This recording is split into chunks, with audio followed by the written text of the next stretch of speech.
Place à la revue de presse d'Europe 1, Christophe Bordet. La revue de presse matin, elle est largement consacrée à l'Iran ce matin. Et oui, tout d'abord avec cette une du Figaro, cette photomontage de l'ayatollah Khamenei, turban sur la tête, visage de profil, légèrement incliné vers l'avant, en surplomb, regardant en quelque sorte Téhéran, d'où s'échappent des colonnes de fumée. Et ce titre, la chute. C'est assez intéressant cette photo parce que c'est un peu comme si Khamenei regardait sa propre chute, oui, en fait. Donc c'est assez malin. La chute du guide suprême, Khamenei is dead, comme l'a dit Donald Trump, mort sous les bombes israéliennes et américaines. Une opération rondement menée et un espoir pour l'Iran, l'espoir d'un changement, comme l'écrit ce matin l'éditorialiste du Figaro, Patrick Saint-Paul, qui rappelle que Donald Trump était lassé des discussions sans fin sur le nucléaire iranien. L'espoir et sans doute aussi le doute. Ben oui, le doute. Sans troupes au sol, la campagne de bombardement suffira-t-elle ? C'est toute la question. Les suites de l'histoire restent lourdes d'inconnus.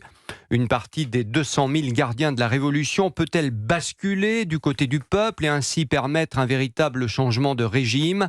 Le pari de Donald Trump est osé, souligne le journal. Dans une tribune toujours dans le Figaro ce matin, l'historien Gilles Kepel rappelle que l'élimination du guide suprême iranien est la conséquence directe de la guerre déclenchée le 7 octobre par le Hamas.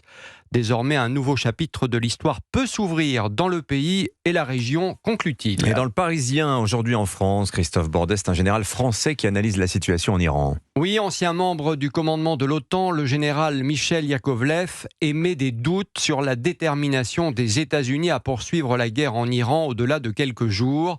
Selon le haut gradé, le déterminisme dans cette affaire est surtout du côté de Benyamin Netanyahou, le Premier ministre israélien qui a compris le moment, l'affaiblissement du régime iranien pour le terrasser.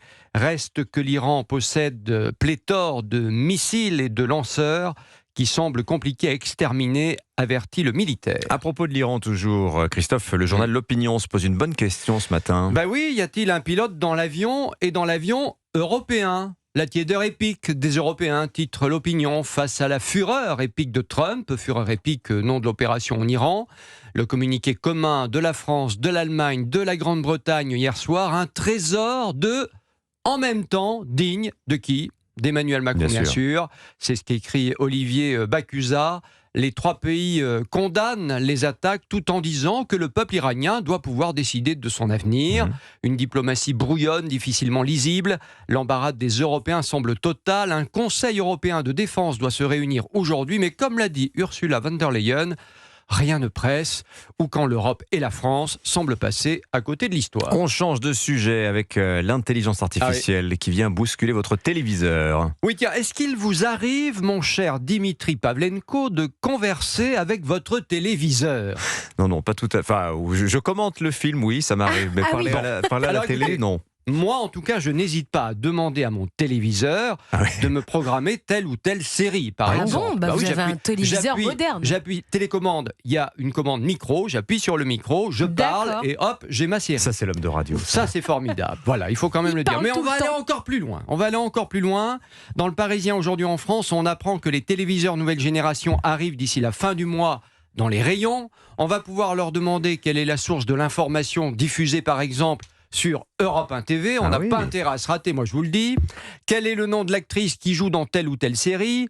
Votre télé va également détecter vos goûts, vos couleurs, vos marques préférées. Un site marchand pourra vous être proposé, comme sur les smartphones aujourd'hui. Alors ça va coûter un petit peu plus cher à l'achat, soyez avertis. Ah, il est quand même bien loin, le gros téléviseur en noir et blanc avec les trois pauvres chaînes de notre enfance. Ah oui. Quand je vous raconte tout ça, j'ai l'impression que c'est pas les enfants de la télé, mais les vieillards de la télé.